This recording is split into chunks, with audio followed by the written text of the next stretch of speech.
Next step is to remove the end link here. So there should be a nut there and a nut here. So that's why you do have to take the caliper and rotor off to get to this nut right there. Okay, that one's a 15. You see, even with the good impact wrench, it's spinning on this side instead of taking the nut off. Always frustrating. There it goes.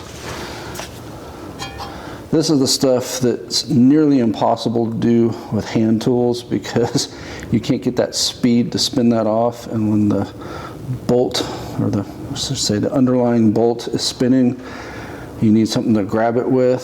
So, I mean, you might be able to do this with a wrench and pliers or something, but that's where, like I said, you want to save yourself a lot of frustration on suspension job. Get you an impact wrench, and you really need a small one like this that can fit, because there's so many areas, like you see down here. That one you're going to need a weird swivel to get to, and even with a good swivel, that's going to be a bear, because you know swivels they don't spin like that, right? They wobble and they slip off, and then the piece comes apart and drives you crazy.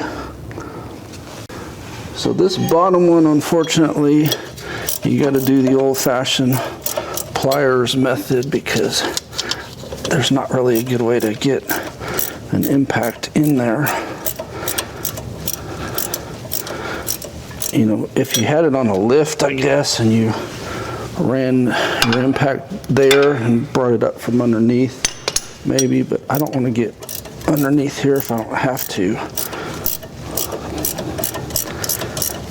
Somebody in the comments tell me why these suspension pieces always spin like that. There's got to be a reason why it can't be a solid bolt that doesn't turn, but every suspension I've ever worked on, you can't just remove those because they spin, and they almost never have any way to hold them to keep them from spinning, which is another bizarre feature. Like, why not make that where you at least have a way to hold it from the opposite side so that it's not spinning? I don't know. Tell me in the comments why they do that crap. All right, I got a jack under there, and I moved it just about a ½ an inch maybe, and that allowed that to come out. And while I've got this out, that is shot, that is almost shot. So this is where it's a good idea when you are planning, probably plan on buying all these parts, because these ball joints wear out like you see. Let's see what's the easiest way. This side is going to go through the sway bar, and then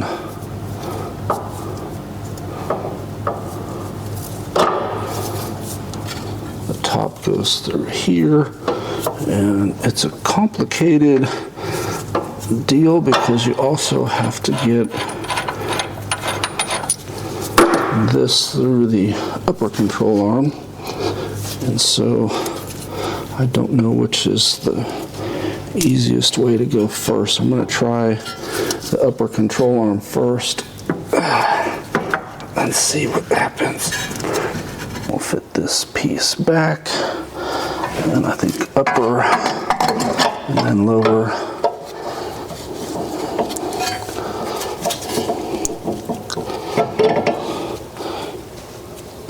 And start the nuts by hand so this doesn't pop out.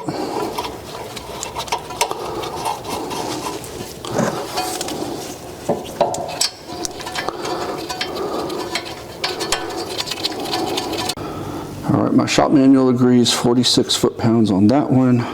Shop manual says 41 on that one.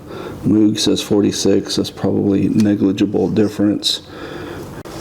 All right, I hate these kind of parts, but it is what it is. So take an 18 millimeter, and you have to hold this side, keep it from spinning while you torque it. Otherwise, it just spins and spins and spins. And thankfully, They did an 18 on both sides, amazingly, because I could totally see them doing different sizes, just because, you know, why not? Engineering, they don't have to work on stuff, so they have no clue. So hold that, turn it, 46 foot-pounds. If you want to follow the manual, 41 on the bottom. If you want to follow Moog, 46 on the bottom. Like I said, I think 46, 41 is so close, I seriously doubt it makes a difference.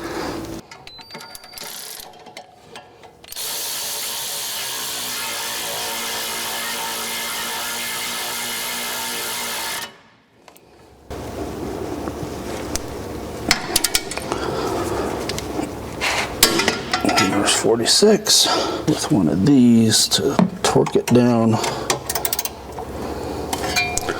because I can't really get the regular socket in there yet.